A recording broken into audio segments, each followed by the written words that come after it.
all the crazies really are coming out lately, and common sense seems lost a lot of them time. Yeah, common sense not so common. So tariffs are still not gone, by the way. So these guys will still suffer, just not as much. It is no longer like a de facto trade embargo, but there's still issues. The rest of the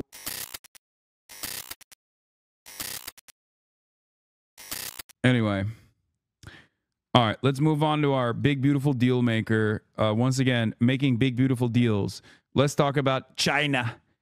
Donald Trump, as I told you he would, had a landing point, and the markets are screaming for it. Okay, let's take a look. Forever, but over the last 10 years, they've been very difficult for other countries.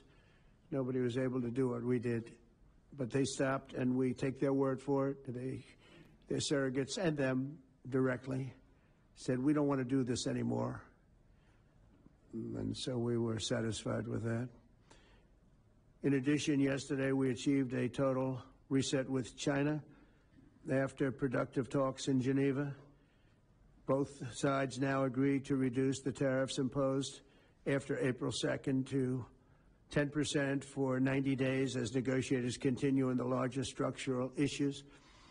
And I want to tell you that a couple of things. First of all, that doesn't include the tariffs that are already. For the record, the reason why he's doing this is because, one, Trump loves f***ing shit up and then trying to restore what he f***ed up and then try to secure a victory that way. That's the art of the deal. That's a classic Trump.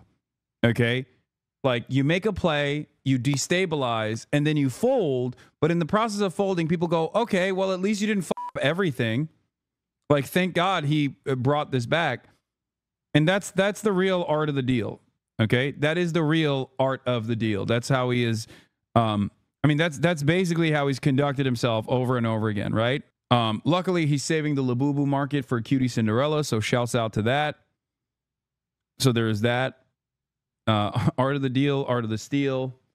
Now, with China, the efforts here are numerous. He wants to decouple our other trading partners from China.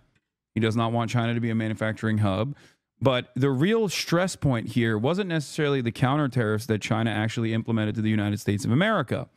The real pressure point was China's effective trade embargo on key minerals that are necessary for American defense. That made things very unstable. That actually became a matter of national security. Okay? When China said, well, we have refinement capabilities, we have a monopoly on refinement for rare earth minerals that are necessary for a million different components that you need to build in the United States of America for your defense industry, all of a sudden, this became a real issue, okay? This became a matter of national security. So for Trump, he had to fix that problem, a problem that he created for no reason, that nobody asked for. So here we are. That are our tariffs, and it doesn't include tariffs on cars, steel, aluminum, things such as that, or tariffs that may be imposed on pharmaceuticals, because we want to bring the pharmaceutical businesses back to the United States, and they're already starting to come back now based on tariffs because they don't want to pay 25, 50, or 100% tariffs, so they're moving them back to the United States. I spoke to Tim Cook this morning, and he's going to, I think, even up his numbers, $500 billion. He's going to be building a lot of plants in the United States for Apple, and we look forward to that. I really do look forward to that. But the talks in Geneva were very friendly. The relationship is very good. We're not looking to hurt China. China was being hurt very badly. They were closing up factories. They were having a lot of unrest. And they were very happy to be able to do something with us. And the relationship is very, very good. I'll speak to President Xi maybe at the end of the week. We have some other things we're doing. But one of the biggest things that we're doing, and I don't know if people realize this, but we made a great deal with China, a great trade deal. But it was a much bigger deal originally, and then they canceled it right in the last day. Some of you faces I remember were there when that happened. I remember you. And we had a deal where they opened up their country to trade with the United States, and they took that away, canceled the whole thing, and then 6 months later we ended up doing a smaller deal, but it was a big deal. It was $50 billion worth of product that they were going to. Yeah, here's Charles Gasparino from Fox Business, by the way, the man who has been incredibly critical of Trump's tariff regime throughout this entire process, says, breaking, in talking to sources who run small business, the pause with China came just as their companies were on the precipice of disaster since they sourced so much of their material from China, and the containers coming from China were coming back empty. If you want to know why we were as desperate for a deal as the Chinese, it's because small business, a key MAGA constituency, was about to get crushed. This is the other side of the story as well. This guy is still talking about Kamala. The entire chat is about hypotheticals, such as massive labor movement when the guy in charge right now hates union labor. Yeah, hypotheticals about what could have made her won. But even hypotheticals are not absolute enough for you, so it isn't good. Look, chatter, take it up with the Kamala campaign, okay? Can you go on LOLCal Live tonight? What the fuck is that? Is that the Keemstar show? Don't you feel embarrassed to come in here and say that you're like an active participant? You're an active consumer of Keemstar's content? I'm going to be honest with you, chatter. You should be. Like, you should be incredibly embarrassed. So, God damn. So many losers online. And what's worse is they feel emboldened. Where is the shame? Yeah, this is my favorite. I'm voting for Donald Trump for the economy and to own the libs.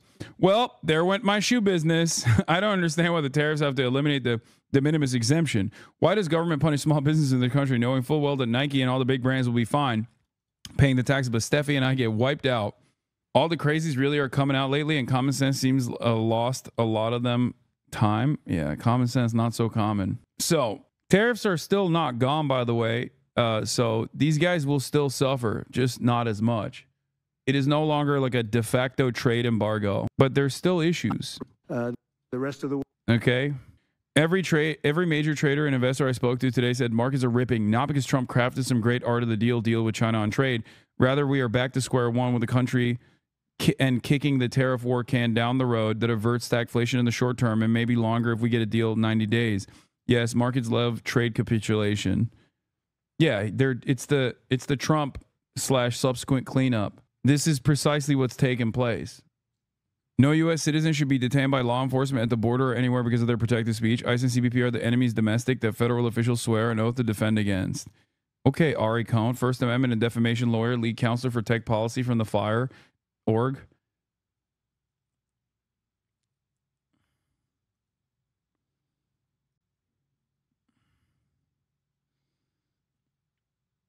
You were in the news in Puerto Rico for what?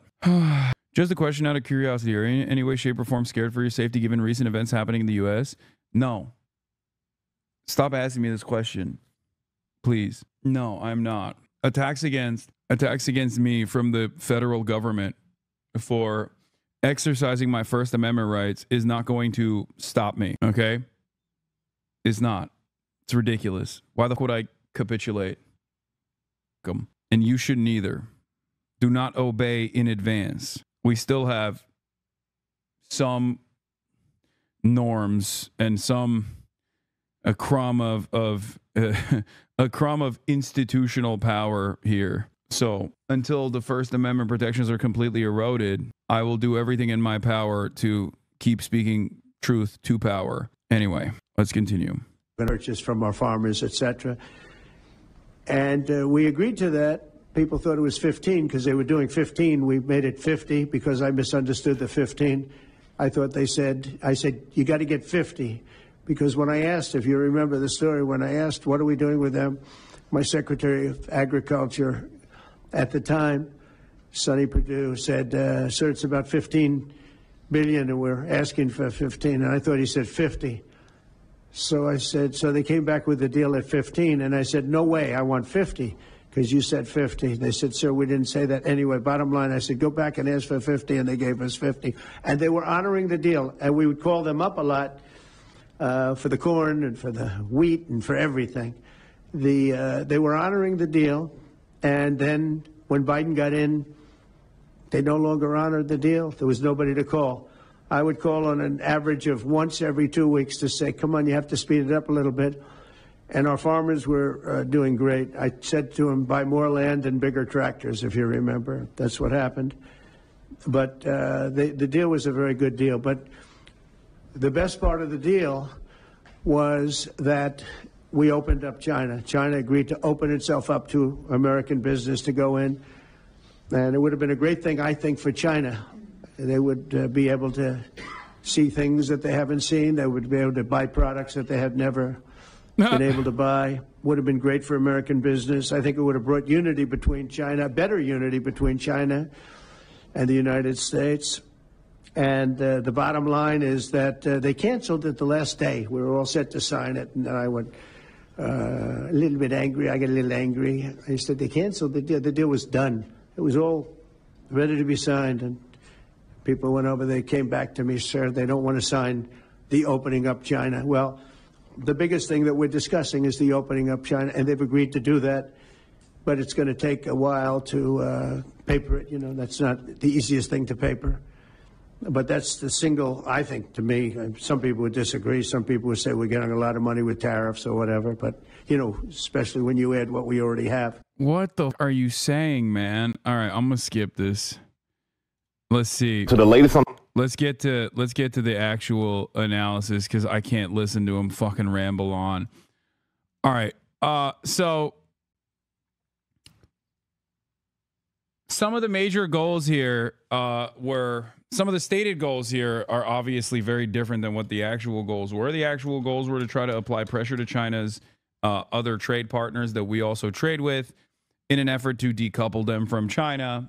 And he did not reach any success on that, as far as I understand, considering that everyone was like, well, okay, we'll buy your salmonella chicken, but like, we're not going to fucking stop trading with a major manufacturing hub.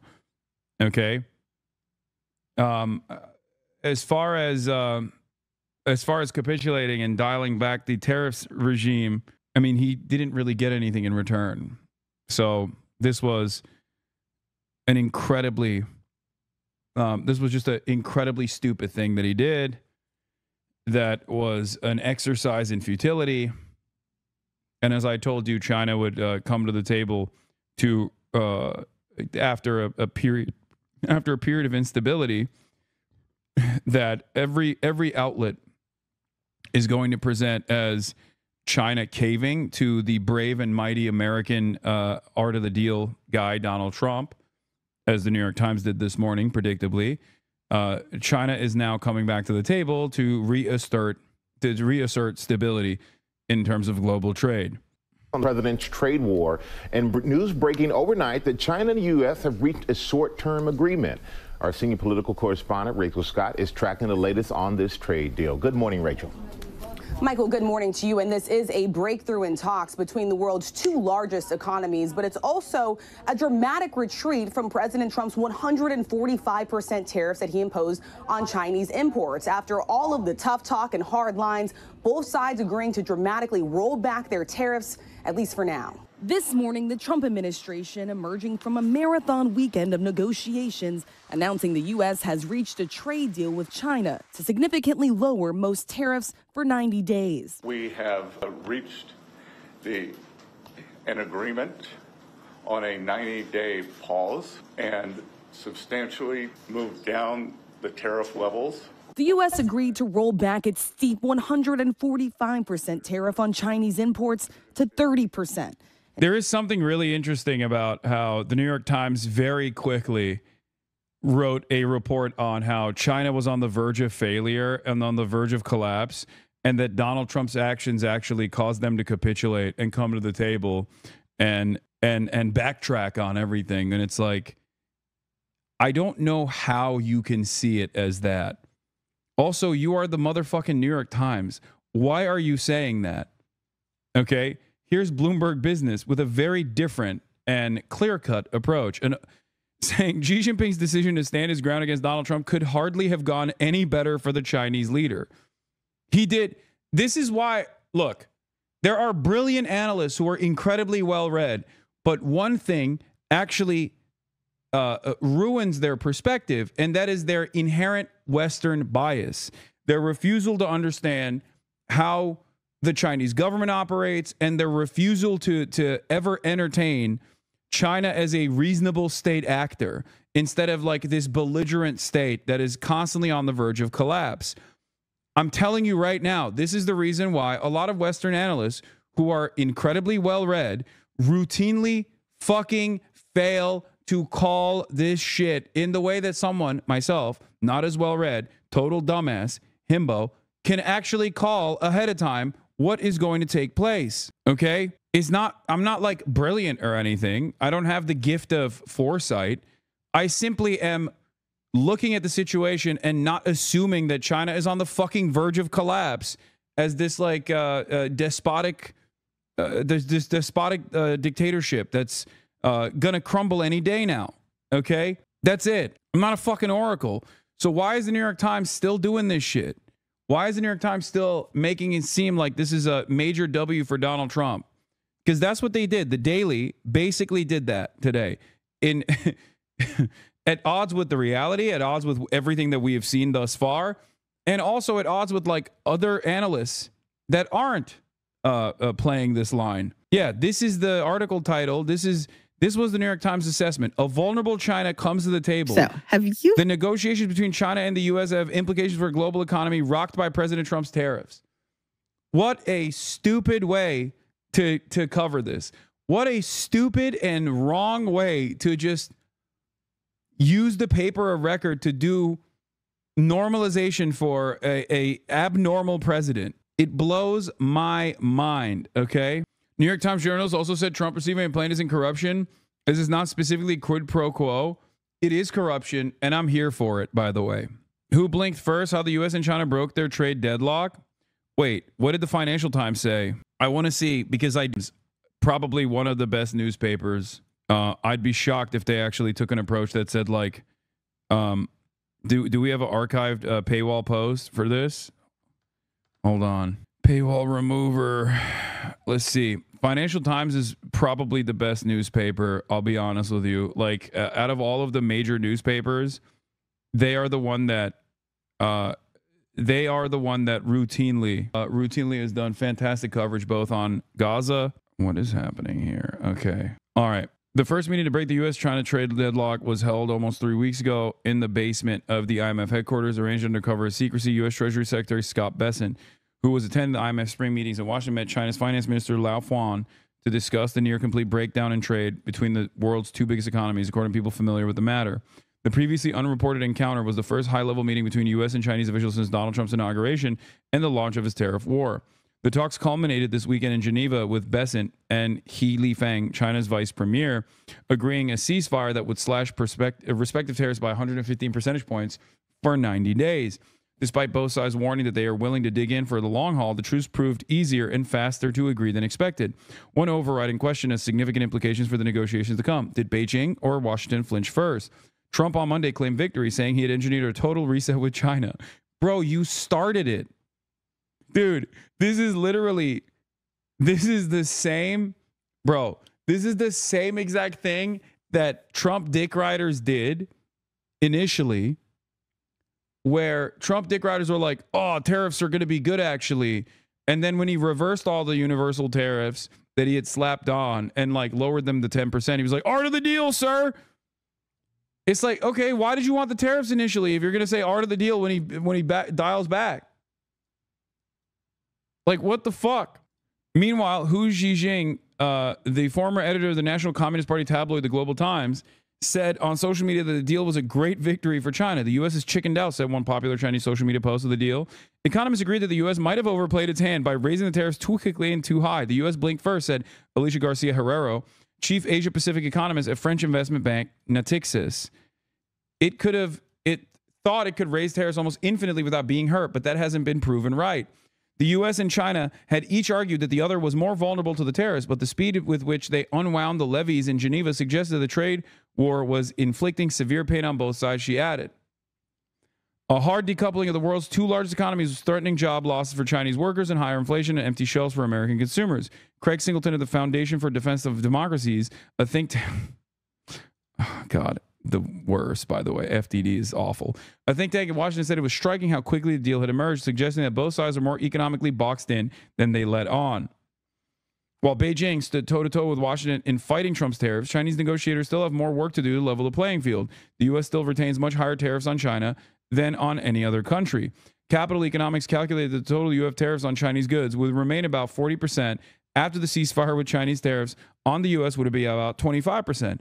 Experts also warned it would be a hard road to secure any agreement that would be more lasting. For the record, and I said this already, China, remember, I told you, China, after a period of instability, showing the rest of the fucking global leaders who is actually the unstable, belligerent, hegemonic power here, okay, will then come to the table and offer concessions to make Trump feel good. Give Trump a make nice, okay? In order to restore stability to global trade, which of course Trump is refusing to do regardless. He seemingly is still invested in like this decoupling. Issues are going to be like a roller coaster, says Scott Kennedy, a China expert at CSIS, a think tank. Markets can breathe a temporary sigh of relief, but we're nowhere near out of the woods. Ahead of the talks, Bessent had warned that the high level of tariffs was not sustainable and amounted to an effective embargo on U.S.-China trade. The ceasefire at least narrowed the gap sufficiently for China's extremely price-competitive manufacturers to remain in business with the U.S. Alfredo Montefar-Hilu, head of the China Center of the Conference Board think tank in New York, said it would have been impossible for Chinese producers to offset 145% tariffs imposed by the U.S., but at 30%, I think most Chinese imports in the U.S. would regain their competitiveness. Before the talks in Geneva, Bessent had said the two sides were unlikely to reach a broad economic and trade deal, saying they needed to de-escalate before we can move forward. But on Monday, he struck an optimistic note, hinting that Washington might be looking for the type of purchase agreements that characterized the initial phase of the U.S.-China trade war during Trump's first term. These involved Beijing agreeing to buy quantities of commodities such as soybeans and the U.S. manufactured goods, but they were disrupted by the pandemic. There will also be a possibility of purchase agreements to pull what is our largest bilateral trade deficit into balance, Bessent said. Bessent and Greer also sounded positive. Like, what are they going to do? Buy all the soybeans readily available? Like, oh, yeah, your pro-China propaganda is sickening. Oh, yeah, keep getting sick, chatter. Are you saying the Financial Times is doing pro-China propaganda and it's making you sick? Should I lie to you and act like this situation was actually totally manageable and Trump was a brilliant trade deal maker? I don't understand. Like, what do people want me to do? Lie to them? Is that what you think is better to do here? To tell you a lie? To act like Donald Trump breaking global trade because he was bored was actually really good?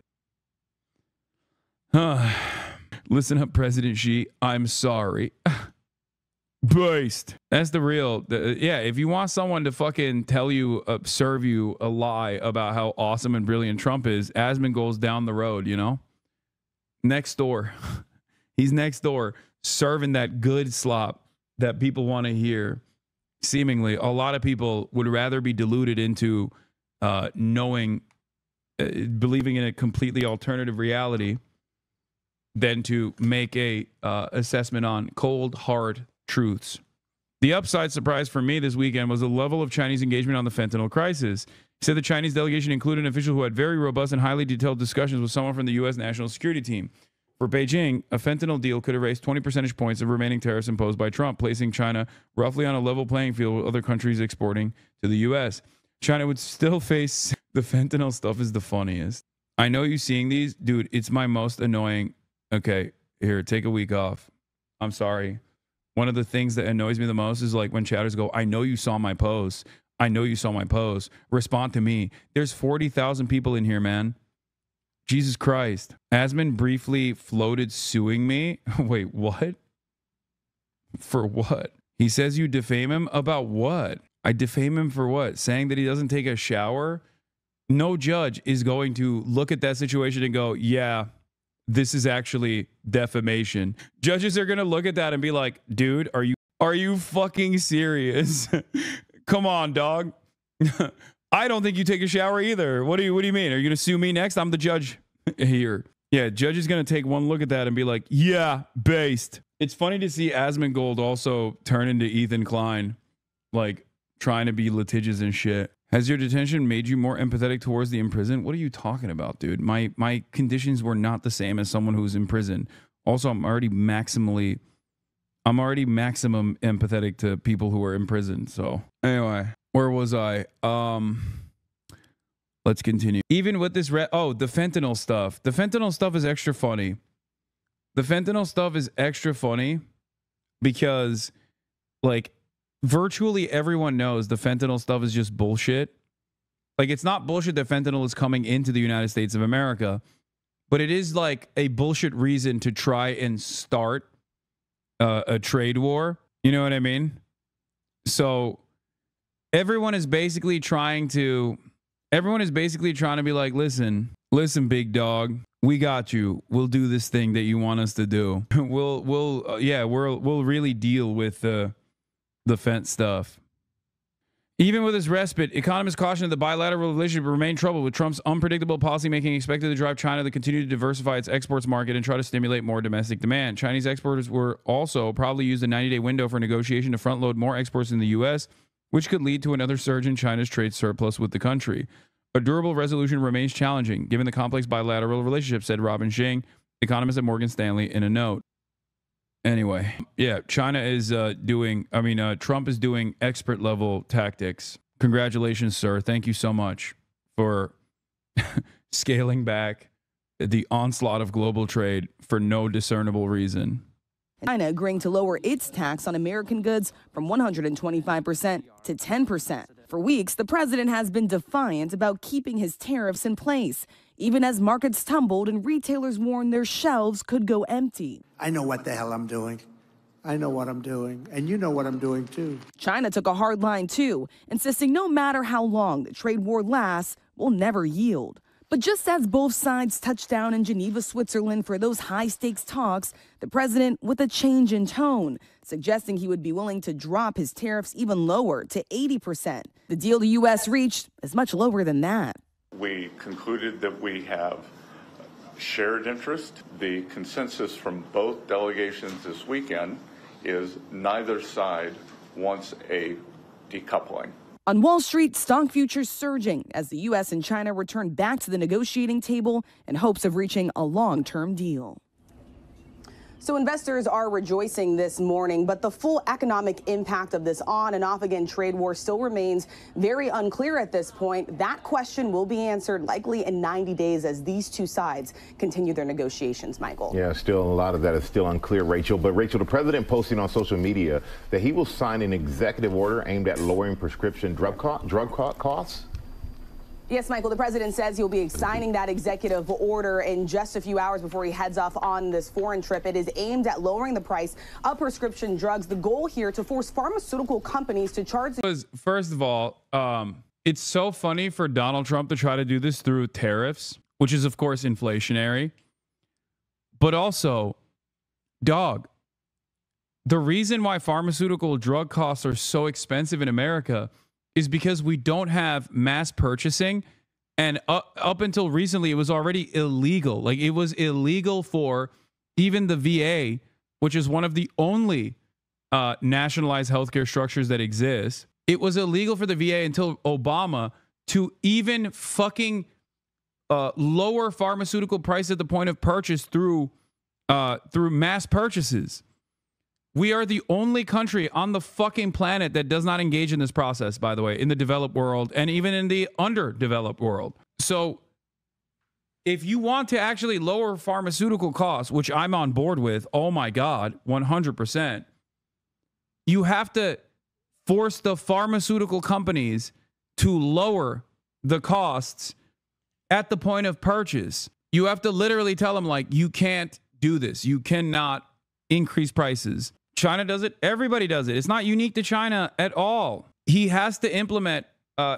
Look, medicine is an inelastic. Medicine has inelastic demand. Okay, which means inelastic demand means that the price can be erroneously increased, and people still need it regardless. Because if they don't get it, they fucking die. So people will pay whatever price you set for it, or they die. So the only thing you could do in this process is either restructure the way that the American government purchases all medicine and create some semblance of socialized medicine structure so that there is bargaining agreements at the point of purchase when you're mass purchasing for the country, as is the case with every fucking country on the planet, by the way. Virtually every country on the planet does this. Like, this is not a socialistic, idealistic, fucking utopian communist argument, okay? Every country does this, except for the United States of America. Or if you can't do that because you don't want to do socialized medicine, you have to implement price controls. That's it. Hold on. I'm getting blown up by journalists that are all writing about the ICE detention situation. But that vid where the Chinese government walks in and throws their dick on the table and just tells them no is so good. Yeah, bulk purchasing of medicine is literally how 99% of countries get their medicine into the consumer market. It's crazy that the U.S. doesn't do that. And the only area where they actually do engage in bulk purchasing is is Veterans Affairs, because that is the only thing that is like resembling a nationalized structure. And there are a lot of complications for the VA, obviously, because like their entire insured pool is deeply fucking sick because they're veterans, right? You get fucked up during basic training. So there is no way to leverage the healthy pool that is paying into this process with the unhealthy pool, because the entire pool that needs care is unhealthy, and it's an ever-growing pool of unhealthy people. So it's not even a perfect representation of like how nationalized medicine would work. Having said that, it was illegal until recently for even the VA to in bargaining at the point of bulk purchase. Please understand how fucking psychotic this country is. For Europeans that are tuning in, think about how fucking nutty that is, okay? It is so crazy. Whereas every other country on the planet literally engages in bulk purchase at the point of any pharmaceutical entering the market. This is the reason why American drugs are 10x the cost of drugs elsewhere. The lowest price that they charge other companies. Now, if implemented, this would likely have the largest impact on drugs covered by Medicare and that are administered in a doctor's office. But the White House not releasing any other details this morning, and implementing this could be very complicated, Michael. All right, Rachel Scott, thank you so much. We start with a Fox News alert. The United States and China have reached an agreement. Anyway, one of the funniest Trump still got it moments was when he was talking about price caps potentially. And, you know, I hate to fucking give it to the guy whose admin, falsely detained me at the goddamn airport. But, you know, I call balls and strikes, as I said in my detention interrogation, whatever you want to call it. He still got it. Okay. He still got that fastball, baby. Look, this is a fantastic example of a man who still got it. This 56-second moment. Let's take a look. I mean, I'll tell you a story. A friend of mine who's a businessman, very, very, very top guy. Most of you would have heard of him. A highly neurotic, brilliant businessman, seriously overweight. Highly neurotic, seriously overweight. He takes the fat shot. He takes the fat shot. And he called me up and he said, President, he calls me, he used to call me Donald, now he calls me President, so that's nice respect. But he's a rough guy, smart guy, very successful, very rich. I wouldn't even know how we would know this, but because he's got comments. President, could I ask you a question? What? I'm in London, and I just paid for this damn fat drug I take. I said, it's not working. He said, it's not working. I just paid $88.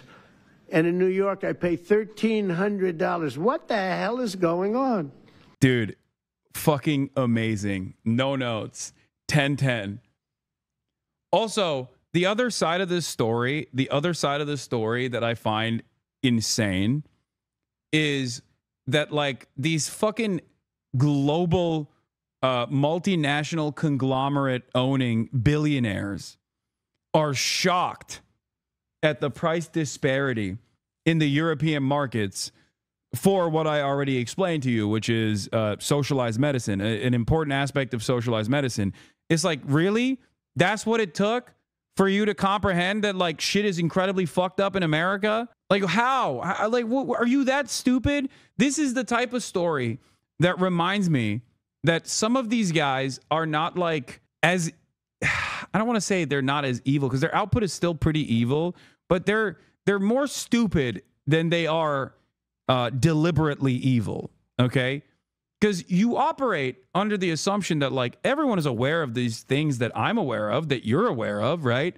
And then you encounter a story like this and you're like, what the fuck? Like, how is this news to you, man? How is this fucking news to you? God damn, how'd you become a fucking billionaire? How? How is this possible? Like, what a perfect demonstration that meritocracy is just a lie, okay? It's just an abject fucking lie that you can have a guy who is a multi-billionaire, a titan of commerce and industry, be this oblivious to just basic amenities offered by social democracies. Like, that's insane. Oh my God. It is crazy. It is crazy. I always forget that people in positions of power are just as stupid as people who are fucking YouTube commentary slop tubers, okay? Like I sometimes fail for the position of authority fallacy because deep down inside, I also, I guess, have some kind of commitment to institutions and their infallibility. So I assume that these guys are sharks and they're smart, and actually they're presenting themselves as like oblivious, but in fact they are completely aware of the unjustifiable structures that they have played a role in cementing. And then you hear a story like this and you're like, oh no, they're just dumb. Like, they're actually fucking dumb. They're actually fucking oblivious. And it blows my goddamn mind. Like, how did you live for as long as you did and become a titan of industry, a commerce giant, and just completely remove yourself from normal day-to-day existence that caused you to be this oblivious to the basic things that social democracies afford? Wow. Incredible. Would I be canceled if I named the person he's talking about? Wait, what? I want to know. I wonder, X-based? I mean, why would they know? Elon for sure? I doubt that it's Elon. Trump is likely referring to Elon Musk. No, I don't think it's Elon. It's not Elon. It's funny to think it probably is, but I don't think it's Elon Musk. There are a lot of people that are on Ozempic in the admin, so it could be any number of people. It could be any number of like Trump-adjacent billionaires too. There's a fuck ton of now. What do you think like happened to Mike Pompeo? You know what I mean? Or even like a Bill Barr. Like they all have lost hundreds of pounds. Collectively, they've lost like 1,000 fucking pounds. How do you think that happened over the course of 1 year? Fat shot. Do you take Ozempic? No, but I fucking probably should after this goddamn trip to France. Holy shit, I ate so many baguettes. Oui. It's actually pretty nutty how much weight I've gained. I don't even know. You've been ousted? What is this? Rumors are true. We have replaced Hassan Piker effectively immediately. This was not an easy decision to make, but ultimately, yeah, that's true. I'm no longer a part of the podcast. I'm no longer a part of the Fear End podcast.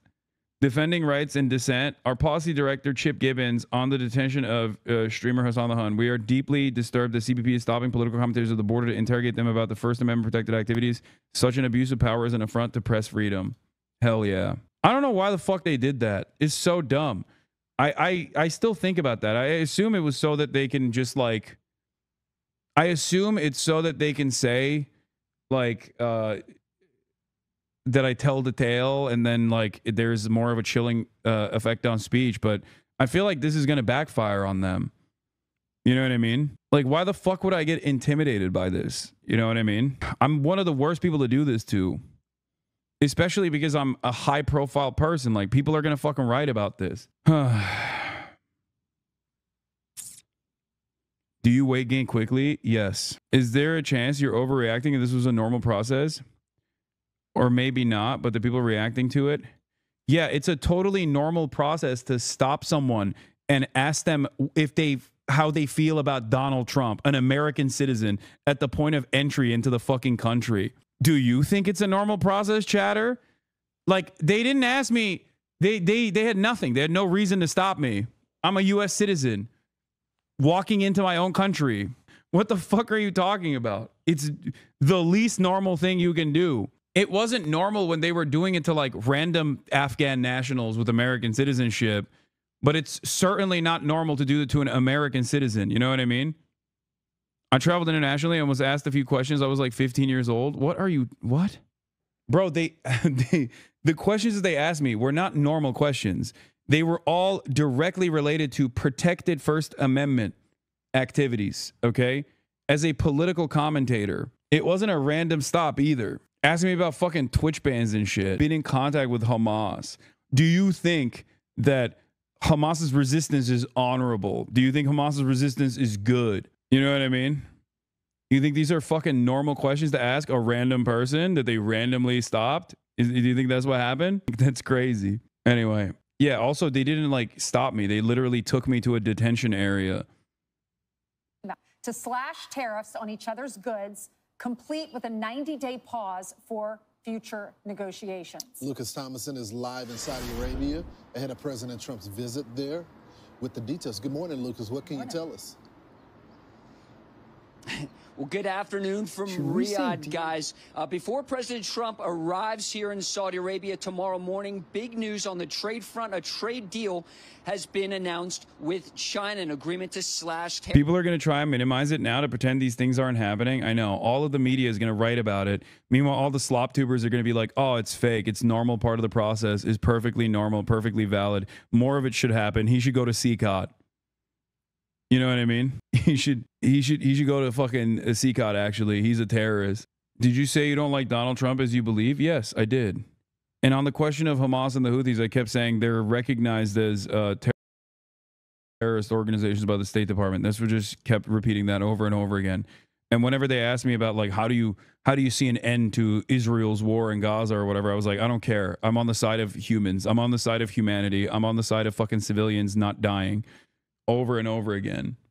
I have global entry, by the way, which means that like the DHS is aware of me to begin with. Like I got stopped at global entry, not even like regular entry into the country, global entry.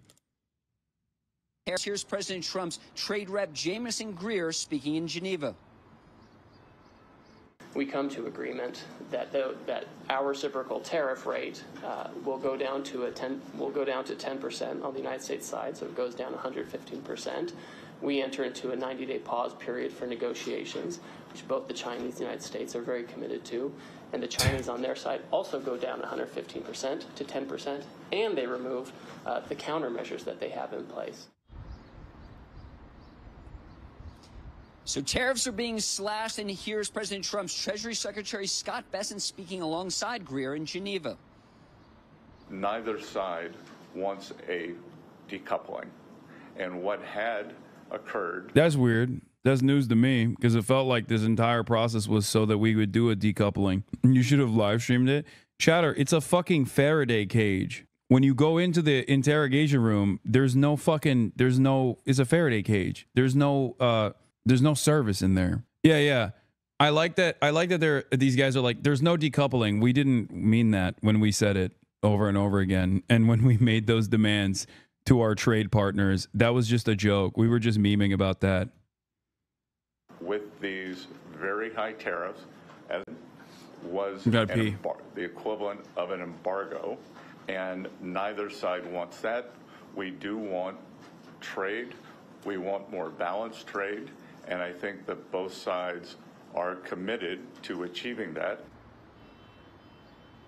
Now, after European leaders traveled to Ukraine over the weekend to support a U.S.-led 30-day ceasefire effort to begin today, it was supposed to, Russian President Vladimir Putin appeared to stall, holding a hastily arranged press conference early Sunday morning, about 3 a.m. local in Moscow, to propose something different. A meeting with Ukrainian President Volodymyr Zelensky in Istanbul, an offer President Trump says Zelensky should accept, posting, quote, President Putin of Russia doesn't want to have a ceasefire agreement with Ukraine, but rather wants to meet on Thursday in Turkey to negotiate a possible end to this bloodbath.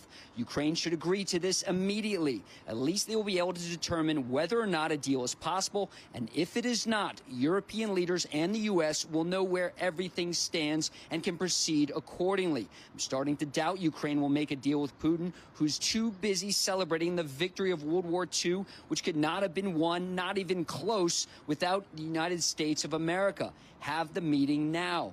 And Zelensky, responding to Putin's offer, said, quote, "We await a full and lasting ceasefire starting from tomorrow," meaning today, Monday, "to provide the necessary basis for diplomacy. There is no point in prolonging the killings, and I will be waiting for Putin in Turkey on Thursday.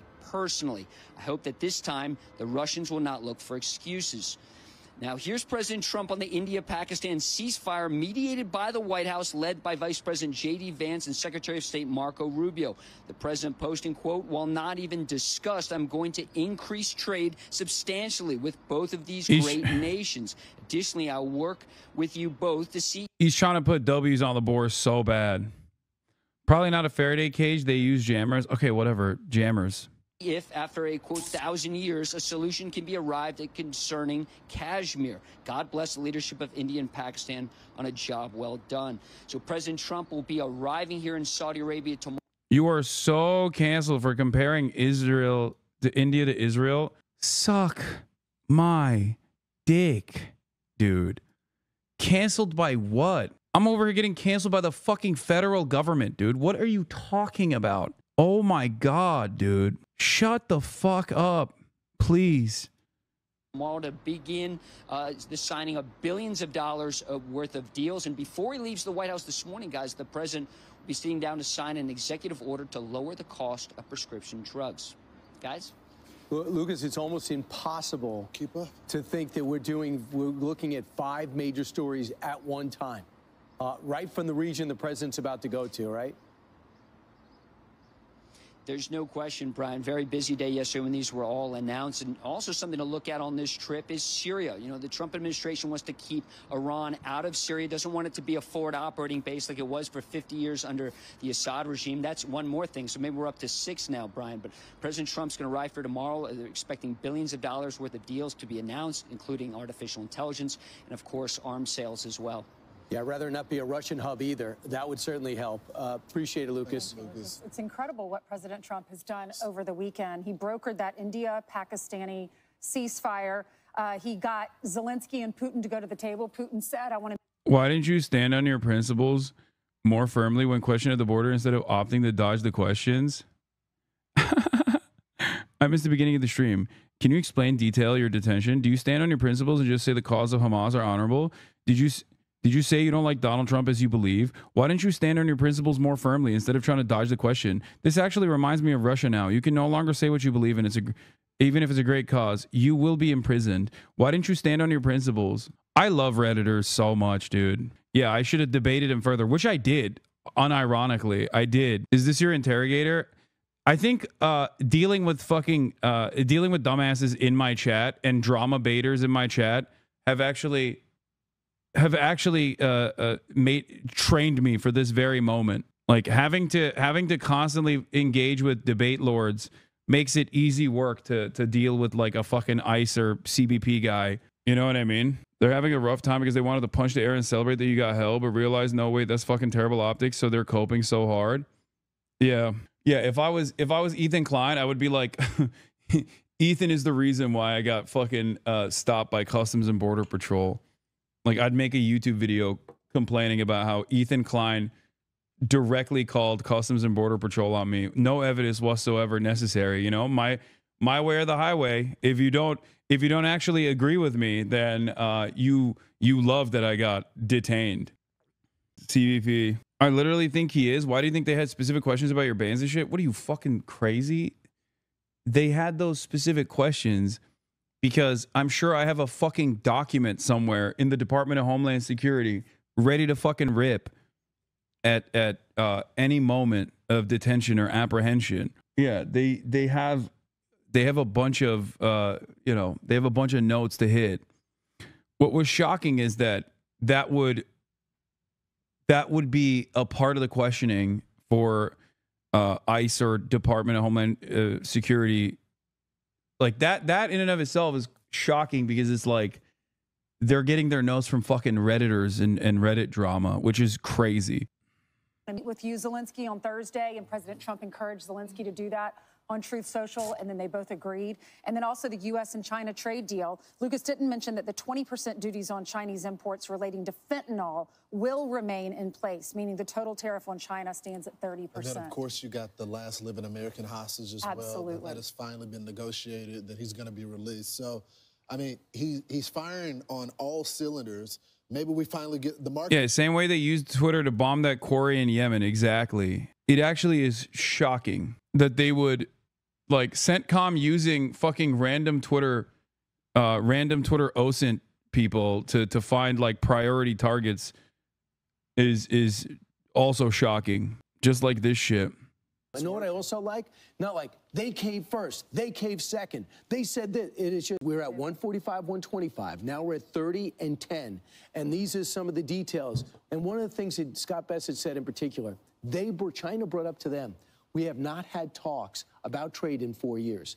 The also thing that they brought up too is he says, you guys got to become a consumer nation. All you do is send stuff out. Right. Now we have $295 billion of trade imbalance. It's gone up 5% this year, 40% over the last 5 years. It is unsustainable. Of course we're in this spot right here, right now. The question is, why wasn't there more of an urgency before? And then also the hostage to be released. It's Eden Alexander. We've talked to his family before on the show. He was held for 550 days. And this is thought to be a gesture because our president is going to the Middle East for the week. And this was a gesture from Hamas to say, we're going to send home an American. So you got the president firing on all cylinders with all these major international and domestic stories, but the Democrats are still. Are you coming back to France in the future? Yes. I will be back in France for GP Explorer that my friend Squeezy Lucas is putting together. I'm going to be the American host of this international event that is going to be televised on French television, and it's going to be a massive event. So yeah, I will be in France for that. Unless I'm in jail at that point. If I'm not in jail, I will be there, okay? Disarray. Right. Yes, I will be hosting it alongside Pokimane. Almost everything they said on the Sunday shows is null and void because everything's been moving forward. But what I thought was interesting is, as far as Netanyahu says, I didn't give up anything to get Alexander back. So Witkoff just posted about an hour ago. Yep. So what's he going to say? He's going to clue them in. Now, Israel and the U.S. are a little bit disjointed now because we cut a deal with the Houthis not to bomb us, but they continue to go after. Israel says, we wish we would have known about that ahead of time. This hostage thing, I'm not sure they were clued in this time, but they do plan on going in full bore into Gaza and holding land this time. But it would be good, I think, for the world community to get some aid in there. It would, at the very least, just get some humanitarian aid to the areas that we told the Palestinians to evacuate to. There's Eden's picture. His mom found out on Mother's Day her son's coming home. What a gift. Right. I'm Steve Doocy. I'm Brian Kilmeade. And I'm Ainsley Earhart. And click here to subscribe to the Fox News YouTube page. Zelensky challenges Putin to meet in person for peace talks.